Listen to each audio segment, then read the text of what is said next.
After being The year is 2002, and Justin Timberlake is trying to break away from his iconic pop group in Yo, when you guys see Britney Spears dancing, damn it, and I hate talking about her too. I said at one point, I said I'm gonna quit talking about her because I see her so much and everything she does is so ridiculous. It's so ridiculous. I'm sure she's great. I'm sure she's a great person, but everything she does is so ridiculous that I have to like point it out. I have to be like, yo, what the fuck is this? Why like it's crazy. sync and prove himself as a solo star. Every time I see her, I stop and I'm like, wow. Not good. Not the good one.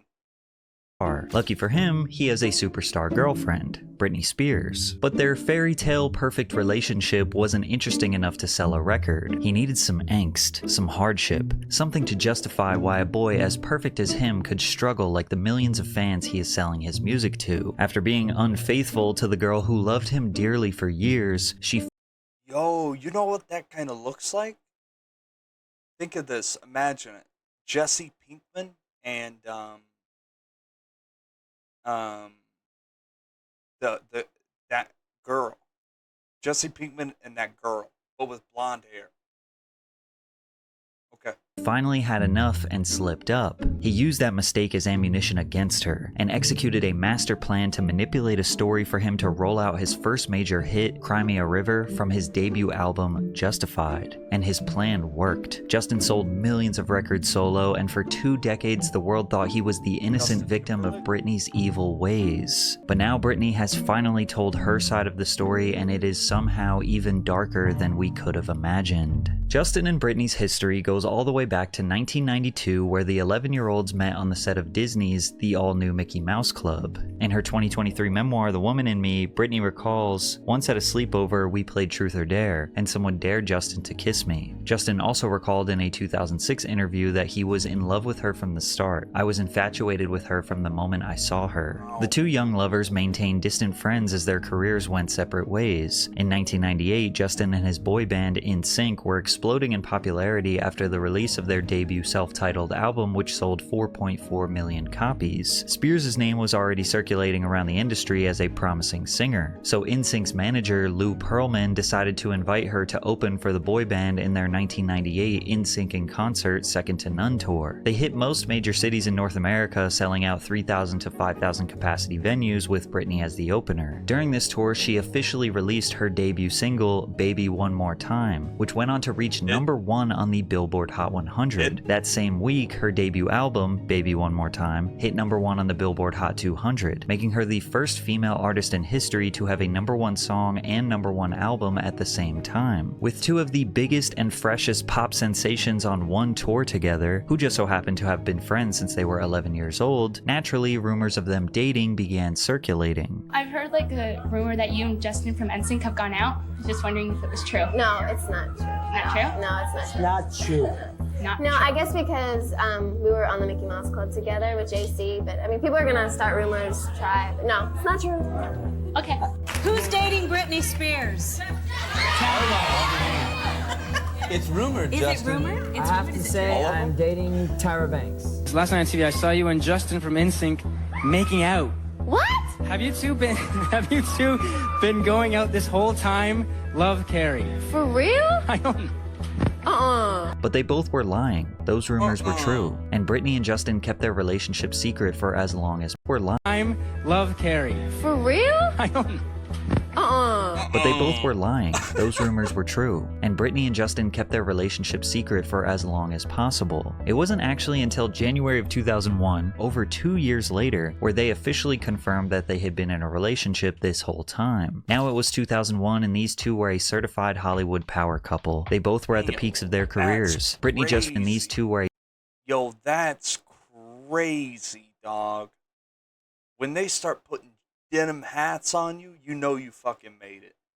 You know you made it. A certified Oh, Hollywood me. power couple. They both were at the peaks of their careers. Britney just released Oops, I Did It Again and had already generated 30 million album sales in 2 years. Justin and NSYNC released It's Gonna Be Me and Bye Bye Bye off their album No Strings Attached, which went diamond in the first year. The couple performed at the Super Bowl 35 halftime show together. Britney did her iconic I'm a Slave for You performance at the 2001 VMAs, where she claimed that Justin helped Who's that person with the Michael Jackson nose? They got the same surgeon, huh? iconic I'm a Slave for You performance at the 2001 VMAs, where she claimed that Justin helped her calm her down before she hit the stage. I mean, I was in a cage with a live tiger. Justin saw I could hardly talk, so he held my hand and gave me a 5-minute pep talk, which obviously worked. The media absolutely adored both of them, highlighting their pet names for each other at a charity basketball game, Pinky and Stinky, and note their numbers being 1.5 and 0.5 to make 2 together. She told The Guardian in 2001 that Justin was living at her house in Los Angeles during his downtime between tours. She also expressed her deep, deep love for him, saying, "I'm not ashamed at all to say that I love him from the bottom of my heart. As far as love is concerned, with him, too much is not enough. He's everything. But it is a deeper love now than when I was younger. Like, we've gone through so much together and we've known each other since we were 12 years old. We know each other inside and out." While Okay. Okay. Weird flex. she was filming her 2002 movie Crossroads, the director said that Justin was regularly on set supporting her. The director also had Britney absent-mindedly doodle in a notebook in character as Lucy to show the character's creative aspirations. The director said, "I have the book. All she was writing was Britney and Justin, all these little curly cues. It was like looking at a teenage girl's musing hearts and butterflies and Justin's name." Britney and Justin in 2001 were an absolute powerhouse, sharing a bond that was seemingly unbreakable, and fans still to this day look back at old footage and see how deeply in love Britney was with Justin. I think everybody who listens to it will be totally surprised. I think it's the best her voice has ever sounded. And it's such a step in a good direction for her. And I think it, obviously you can tell from the first single, it shows a lot of growth and it shows where she's going with her music. I love it. Well, thanks. Nickelodeon was kid everything. Does she have the country accent?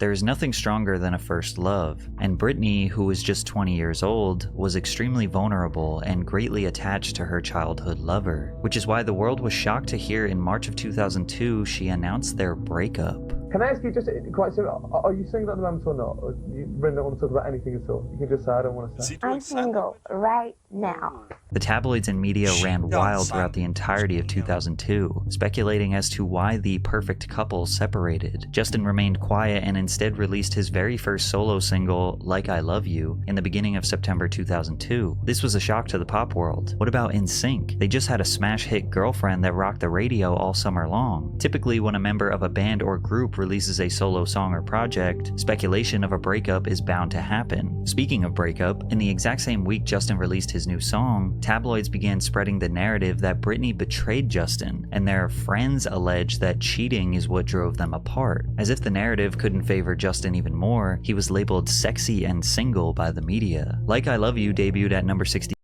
Okay. I mean, this is US Weekly. I mean,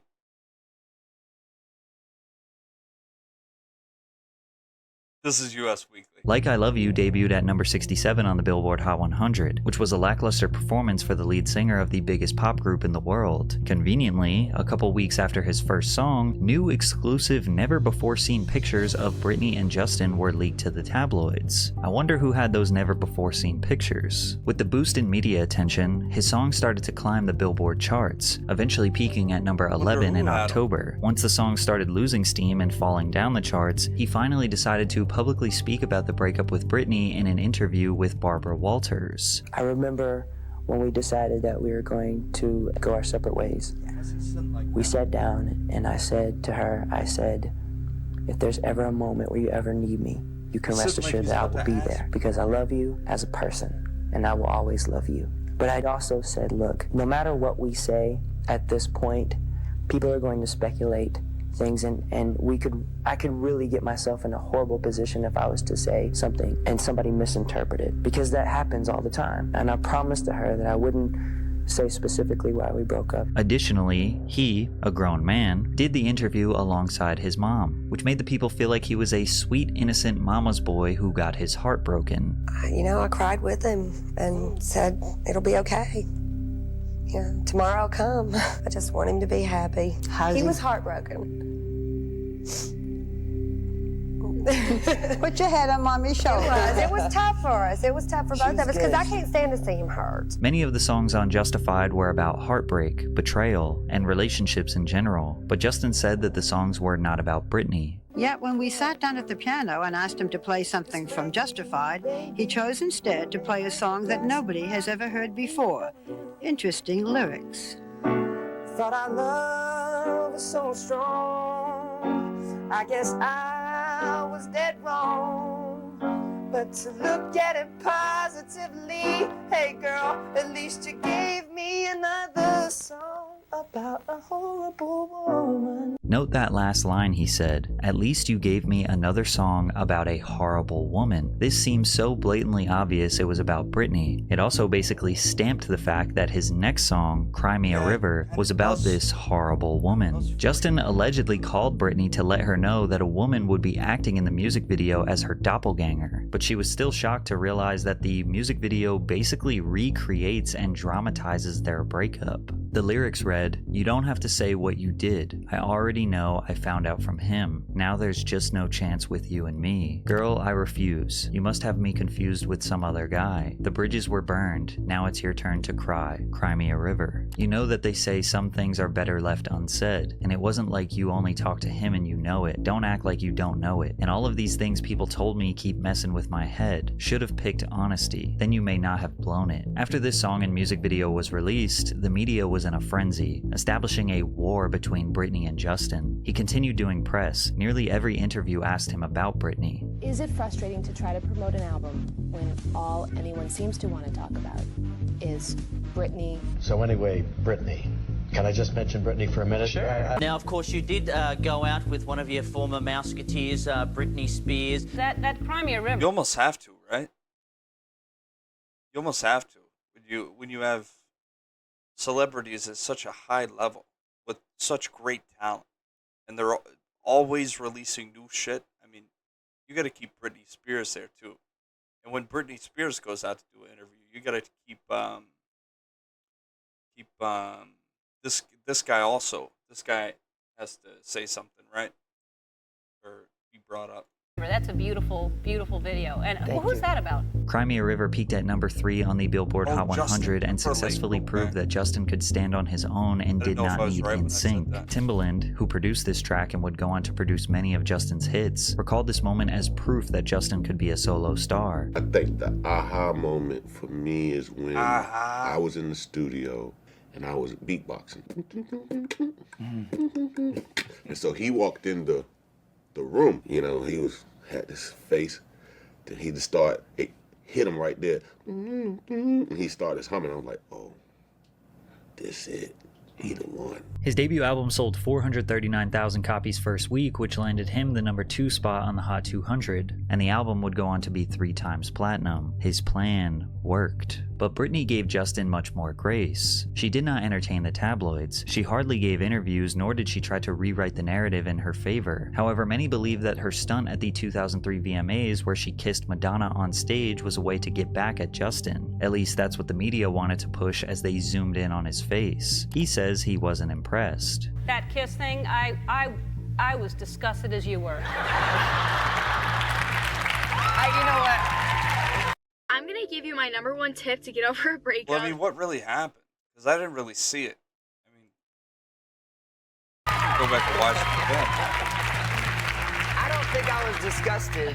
No. I think I was just not impressed. I mean, I expected a lot more. It's the VMAs, you know? Britney finally decided to speak about the breakup over a year and a half after the fact, and the interviewer, Diane Sawyer, seemed to be interrogating her. Okay, of course. He's gone on television and pretty much said you broke his heart. You did something that caused him so much pain, so much suffering. What did you do? What did he pay you, bitch? Why are you interviewing me like I was upset. I was upset for a while. We both. Fuck. I think we're both really young, and it was kind of waiting to happen. And I will always love him. He'll always have a special place in my heart. He is such a great person. But you said, I've only slept with one person in my whole life, 2 years into my relationship with Justin. And yet he's left the impression that you weren't faithful, that you betrayed the relationship. I think everyone has a side of their story to make them feel a certain way. She's got options. She's got options. I'm not technically saying he's wrong, but I'm not technically saying he's right either. Meanwhile, Justin was doing interviews bragging about sleeping with her. The Strong Buck Wild Morning Show. Justin Timberlake is in the house. And I just want to ask you one question. Did you Britney Spears? Yes or no? Oh, man. Come on, man. Okay, I did it. No. It was a really weird time. There was like talk about what we did together and like really sexually and stuff, and I just felt very exploitive and very weird. Despite this, Britney chose not to bash Justin or embarrass him when speaking about the Crimea River video. When did you see it for the first time, the video? I saw it. I was on vacation, and someone called me and told me that it was going to come on, and I watched it, and I was just like, I was kind of in denial. Like, I went in this whole denial phase or whatever, but it's fine. That's the way I don't want to judge him or anything like that, because that's the way he had to deal with what happened, and, and that's fine. But I know that if I was in a relationship and something happened, I couldn't really go there. But it's all good. Let's talk about something else. At the time, Justin fans thought she wasn't speaking ill of him because she was actually in the wrong, that she did in fact cheat on him and she was just accepting the narrative because it was the truth. But Britney fans always suspected something was weird with Justin. Their breakup just didn't make sense. Britney loved him. Why would she ever cheat on him? There had to be missing information. Plus, when you consider his successful breakout as a solo artist after departing from the largest boy band in the world, and the media heavily favoring him, these things just felt all too convenient. It just felt like it was all part of a plan. Especially after his second controversy 1 year later at the Super Bowl halftime show, where he was the one who ripped Janet Jackson's breast covering off, only for Janet to be banned from radio, crucified by the media, and him to just remain silent. He didn't come to her defense, and he skated by that controversy totally unscathed. Justin Timberlake was able to successfully advance his career by benefiting from the publicity of two major controversies while looking like the innocent, sweet boy. That wasn't one of those Now, questions. 20 years later, Britney finally decided to speak about their relationship in her memoir, The Woman in Me, and there are some key details she hid for 2 decades that shine a much-needed light on the complicated reality of their relationship.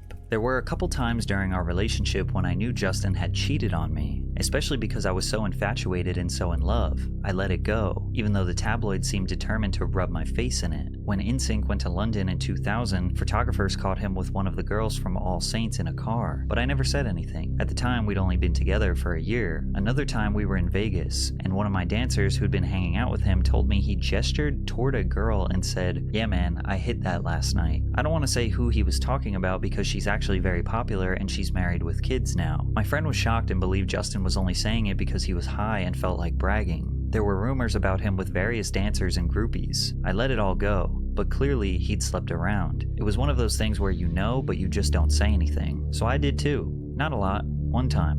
With Wade Robson. We were out one night and we went to a Spanish bar. We danced and danced. I made out with him that night. I was loyal to Justin for years, only had eyes for him with that one exception, which I admitted to him. And in 2002, Justin never mentioned to the press that he cheated on Britney multiple times during the rollout of his Justified album, because that would have devalued his narrative that he was this broken, innocent boy who got taken advantage of by an evil woman. But Britney's story gets even sadder. She goes on to speak about how she became pregnant with his child. At one point when we were dating, I became pregnant with Justin's baby. Really? It was a surprise, but for me, it wasn't a tragedy. I love Justin so much. I always expected us to have a family together one day. This would just be much earlier than I'd anticipated. Besides, what was done was done. But Justin definitely wasn't happy about the pregnancy. He said we weren't ready to have a baby in our lives, that we were way too young. I could understand. I mean, I kind of understand. If he didn't want to become a father, I didn't feel like I had much of a choice. I wouldn't want to push him into something he didn't want. Our relationship was too important to me, and so I'm sure people will hate me for this, but I agreed to not have the baby. Abortion was something I never could have imagined choosing for myself, but given the circumstances... She kind of makes it sound like it's really wasn't her choice, but she also makes it sound like it also was her choice. You know. That is what we did. Britney then goes on to describe in great detail the process of getting an abortion and how physically and emotionally painful the experience was. Also, looking back, fans now realize her song and video Every Time was about her suffering the loss of her child and comparing it to the magnitude of losing your own life. Justin was there for her at the time, but little did she know he was planning on breaking up with her. When Justin began making his first solo album, Justified, he started being very standoffish with me. I think that was because he decided to use me as ammunition for his record, so it made it awkward for him to be around me staring at him with all that affection and devotion. Ultimately, he'd ended our relationship by text messages while I was on set for a video shoot. She also states that Justin's family was the only loving family she had, and she spent all of her holidays with them, meaning now she was broken, alone, and suffering the wrath of the media fueling the false narrative that she was an unfaithful cheater. I felt there was no way at the time to tell my side of the story. I couldn't explain, because I knew no one would take my side since Justin had convinced the world of his version. I don't think Justin realized the power he had in shaming me. I don't think he understands to this day. I should note that in 2021, after the Free Britney movement successfully got her out of her 13-year-long conservatorship, Justin issued a public apology to Britney Spears and Janet Jackson. Wait, I specifically... Yeah. What was this whole conservatorship thing? That's actually, I think that's the most crazy part of the story, and it just was glossed over. She was in like this conservatorship with someone who she had married or something, but he still had control over certain assets or something, and the legal process was being drawn out. I don't know. It was weird. I wish you would have went more into detail about that. Want to apologize to Britney Spears and Janet Jackson both individually because I care for and respect these women and I know I failed. But trust me when I say this apology was kind of random. Nobody was really expecting it. I guess he was getting some hate from Britney fans and decided, oh, I'll just throw this vague apology trying to cover up for my sins of the past 20 years or whatever. It was just kind of random and unnecessary. He didn't go into detail as to why he was apologizing to Britney. How many years after? Like 10 years after, and you're finally like, sorry about that kid. Janet. But this apology was in 2021, and Britney released her memoir in 2023, and after she detailed the cheating and abortion, he expressed that he was not sorry. I'd like to take this opportunity to apologize to absolutely fucking nobody. The way the media treated Britney cannot be entirely blamed on Justin. She suffered the wrath of the media well before and well after she dated Justin. You also can't blame Justin for Britney's downward spiral, which led to her extremely unjust conservatorship. But there is no doubt that he saw an opportunity to advance his career at the expense of Britney's public perception. Maybe he thought it wouldn't be that bad and the money she would make would be worth it. Maybe he just didn't care about her the same way that she did. But now, over 2 decades later, Justin is not sorry, and after his most recent DWI arrest, the media is now diving deep, speculating about his potential addiction, and the internet is spreading false information that he had Molly, poppers, coke, and an HIV medication in his system. The narrative is starting to shift against Justin Timberlake, so it seems like the tables have turned a little bit. He was turning up that night, man, with HIV medication. Wowzer. Holy. Yeah, I guess the video isn't about the conservatorship, but I feel like that is an interesting part of it. It's a good video. I like it.